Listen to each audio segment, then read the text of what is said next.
Love marriage নাকি arrange marriage? আজকালকার ছেলেমেয়েরা যে বিয়ে করবে তাদেরকে আপনি কি সাজেস্ট করেন? তারা কি লাভ ম্যারেজ করবে নাকি অ্যারেঞ্জ ম্যারেজ করবে? অবশ্যই লাভ ম্যারেজ। এখনকার যুগের ছেলেমেয়েরা নিজেদের ভিতরে জানাশোনা করে, বোঝাপড়া করে, লাভ ম্যারেজ করে বিয়ে করা উচিত। তাহলেই সংসারটা সুখের হবে। হুটহাট করে চেনা নেই, জানা নেই, বিয়ে দিয়ে দিল, সেই সংসার তো সুখের হবে না। তার মানে আপনি বলতে চাচ্ছেন এখনকার যুগের ছেলে মেয়েদের লাভ ম্যারেজ করা উচিত? একবার না, শতবার বলছি, এখনকার যুগের ছেলে মেয়েদের অবশ্যই অবশ্যই লাভ ম্যারেজ করা উচিত। থ্যাংক ইউ সো মাচ খান সাহেব। আপনি যেহেতু লাভ ম্যারেজ পছন্দ করেন, আপনার মেয়ের সাথে আমার বিয়ের ব্যবস্থা করে দেন। হোয়াট? কি বলছো তুমি? আমি ঠিকই বলছি। 5 বছর ধরে আপনার মেয়ের সাথে আমার সম্পর্ক। আপনার মেয়ে ভয়ে আপনার কাছে আমাদের ভালোবাসার কথা বলতে পারে না। আজকে আমি ভয় ভেঙে সব কথা বলে দিলাম। আজই আপনি আমাদের বিয়ের ব্যবস্থা করে দেন। আর কি বলছেন আপনি? এসব 5 বছরের সম্পর্ক মানে? তো কে? আপনাকে তো আমি চিনিই না। জান, পেয়ার কে এত ডর না কে? এখন আর ভয় পেয়ে তো কোনো লাভ নাই।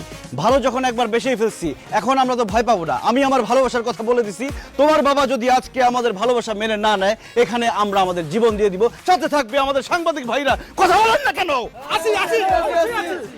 মারিয়া, কি বলছে এসব? আমি তো কিছু বুঝতে পারছি না। বাবা বিশ্বাস করো, আমি এই ছেলেকে চিনি না।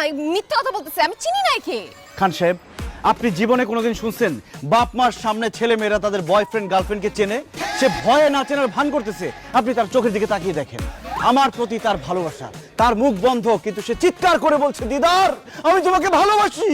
আমি তোকে ভালোবাসি না ফাজিলের বাচ্চা। আর একটা উল্টাপাল্টা কথা বললে একদম থাপ্পড় দিয়ে দাঁত সব ফালাই দিব। শুধু দাঁত কেন, তোমার জন্য আমার এই জান কোরবান। তোমার বাবা যদি আজকে আমাদের ভালোবাসা মেনে না নেয়, তাহলে আমি আমার জীবন দিয়ে দিব এই সাংবাদিকদের সামনে। দিদার ভাইয়ের কিছু হলে চলবে আগুন ঘরে ঘরে, চলবে আগুন ঘরে ঘরে, দিদার ভাই এগিয়ে এই থামেন, থামেন, এই থামেন, তোমার সাথে থামেন, থামেন ভাই, থামেন, থামেন, থামেন। শোনেন, বিষয়টা যেহেতু আমার পারিবারিক, সুতরাং আমি এটা পারিবারিকভাবে সমাধান করতে চাই। সমাধান একটাই, মারিয়ার সাথে আমার বিয়ে। এছাড়া আর কোনো সমাধান মানি না, মানবো না। বিয়ে ছাড়া মানবো না, বিয়ে ছাড়া মানি না। থামো। আচ্ছা ঠিক আছে, মারিয়ার সাথে ওর যদি কোনো সম্পর্ক থেকে থাকে, আমি আপনাদেরকে কথা দিচ্ছি, মারিয়ার সাথে ওর বিয়ের ব্যবস্থা আমি করব। আপনারা এখন আসুন, তুমি চলো আমার সাথে ভিতরে। জি চলো, আসুন, যান। সংগ্রামী সাথী এবং বন্ধুরা, আপনাদের প্রতি আমি ধন্যবাদ জ্ঞাপন করছি। আমি এখন বিয়ে করতে যাচ্ছি। আপনারা সবাই